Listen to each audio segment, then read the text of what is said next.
Tommy, you sat down here and you've talked about this a lot. The importance of tuning. You'll spend 10 minutes before a gig tuning a guitar. Oh, yeah, sometimes more. Sometimes it depends, more. But, how do you do it? well, first of all, I just use a little digital tuner like that. Yeah. Right? Well, off stage. On stage, I have a pedal that mutes because you don't want to be tuning loudly on stage. That's very unprofessional, you know. We're professional here, Yeah, right? and so basically, I'm going to because I do all my own guitar stuff on the road, set my action and change the strings and tuning and all that. I know how to string my guitar up and stretch it in, so 5 minutes later I can go straight on stage and play and not have many tuning issues. It takes a while for you to learn all that stuff, you know. But I found the strings I like, that my guitar likes, you know. This is the thing about strings. People always asking me, what strings are the best? And I said, well, try a few brands and see which one your guitar likes, you know. I want my guitar to really tune up. I want it to have nice overtones and good balance and stay in tune and feel great. So, you know, the strings I found that do that are Martin strings, Martin SPs, Martin FX, and Diodario or some Ernie Ball Paradigms are great strings. There's lots of great strings out there, and some of the for my baritone. I like some of the Diodario. I also like the Elixir baritone strings. Don't you feel, I've heard you say in interviews that sometimes a guitar will get used to a certain type of string. Boy, you've been doing your research. I've done my research here, Tommy. Yeah. So then what do you do? So you'll play Martins on a guitar for 5 years and then switch it up? Or what is it? No, I'll play 3 or 4 days with a set of Martins on there, and then I'll put something else on for a couple of days, you know, Ernie Ball Paradigm or something like that, and then I'll switch back to the Martins again. So the guitar never gets totally used to the same string, and I discovered that a long time ago. I was only using one brand of string, that was Diodario. And my guitar tech in those days used to have the habit of, he would bring my guitar half an hour before the show, bring it into my dressing room, put it on the stand, and then my band would come in and we would start singing and running the vocals, and I'd start playing and getting my motor running. And I remember this day he brought my guitar in and I played one chord and I said, "Did you change the strings?" Like that. And he said, "Yeah, and they don't sound very good, do they?" And I said, "Have you got any Martins?" He said, "Yeah." I said, gave it to him, put them on. 5 minutes, he was right back. Bang, that guitar was back to life. Yeah, right. And it wasn't the fact that Diodario were bad, because they're not. They're great strings. My guitar just got used to the same string all the time. And I figured that out. It's just science, you know. Like John Larrabee said to me, building a great guitar is a no-brainer. It's just science. It's just science. It's just science. Okay, so how do you tune the guitar? So you start with an electric tuner to get a bass line, right? I plug in, turn the mic off, and turn the mids up full. And you don't hit the string hard. Why do you turn the mids up? So I can get a signal that's like that, not like that. You know what I mean? It's a pokey signal. It's all high mid-range, right? So, but today I'm not plugged in. I'm just on the mic here. So, you know, so basically my needle is coming up to the green, and there's a little bit of red there. So, which means it's not exactly like perfect, but it's close, right? So I can there it is, not moving. It's on green. So this is about as hard as I play when I'm tuning.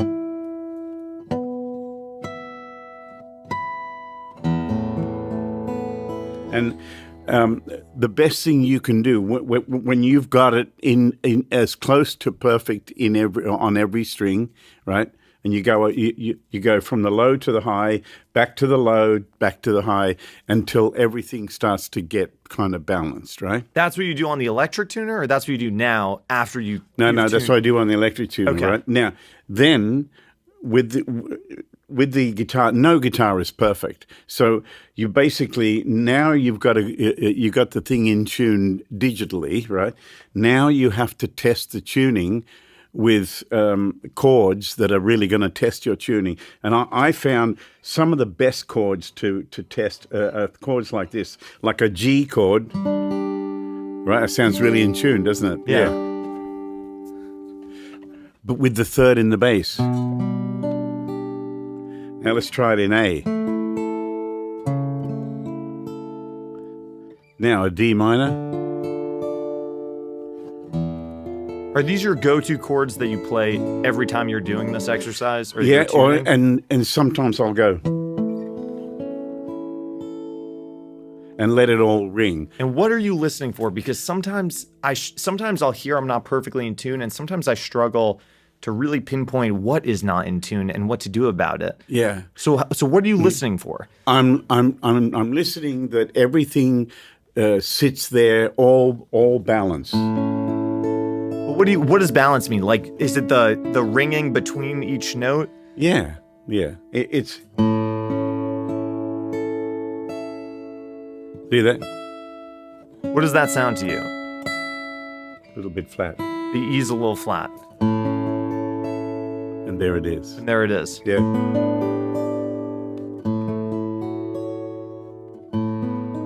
How did you figure this out? How did you develop this? Just wanting to be so in tune, you know, like when I record an album, a studio album, I have the luxury of being able to spend, so much time before I do a take with new strings and spending time getting my guitar as in tune as I possibly can, you know, and that's a beautiful feeling. And so I look for that live, even though, there's an element of anticipation and excitement, all to do with the fact that I'm in front of all these people and I'm playing right now in this moment, and so I'm an entertainer, so I'm like really going at it, right? But at the same time, that little part of me that says, make sure you're in tune, make sure you're in time, all that stuff, it rises up, you know? And so my new album that came out earlier this year, which is live at the Sydney Opera House, that's a real live recording. And I don't hear too many tuning issues. So to me, that was almost a miracle because, man, I was going at it that night. I mean, I was just pouring everything I could into it without pushing too hard, without speeding up, without, you know what I mean? Just being really in the zone with the audience, but knowing this is a live recording. And I know that in a week's time, when I've had a couple of days off and I'm all relaxed, I'm going to listen to it and I'm going to be really critical of it. So that's why it's important for you to be in tune, because you're going to listen back and you're going to go, oh, that's not in tune. There's no greater feeling than being in tune. In tune. You know? It sounds simple, but I don't go through that process when I'm tuning my guitar. Maybe it's because if I'm playing in bands, it's maybe less important. Maybe, I don't know. You watch anybody who's had a lot of experience, but here's the kind of juxtaposition. A guy like B.B. King, he could break a string, tune the guitar, and be right back into it, and you would never know that anything happened, kind of thing. You know what I mean? And you never see him tuning between songs because he doesn't have to. You know, he sings and then he plays a little, and what he plays is beautiful, perfect. Thank you very much. You go and see a guy like Larry Carlton or Robin Ford or Luke, any of those guys, they'll finish a song and the first thing they'll do is check their tuning. You know what I mean? Well, that's what I do. I check my tuning, but I'm not playing chords up the neck and fine tuning it the way you are. Well, maybe you don't need to do that. Maybe I do though. I don't know, Tommy. Well, maybe I'm missing out. Well, actually, Zach, the point of what we're saying here is that I do what works for me. Yeah. You have to find what works for you. And I want to be in tune. And I'm working mostly as a solo player, so everything has to be right. Not just my tuning, but my sound, the feel, the chord choices, the song choices. Right. Everything. There's nowhere to hide. You know what I mean? Yeah. When I'm playing in a band, I can step up and do my bit and then get back in the band, and I can hide back there with the keyboard player, and you know what I mean.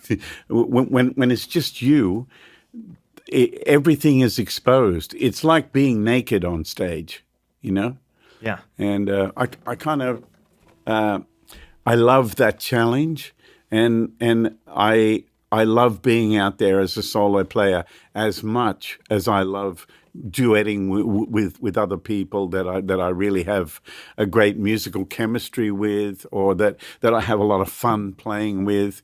And when somebody plays a good rhythm and keeps a good time, it sets me free as a kind of lead player. I know that I can fly my kite, and whatever I do, this guy's going to be rock solid. Right. Pretty hard to find people like that.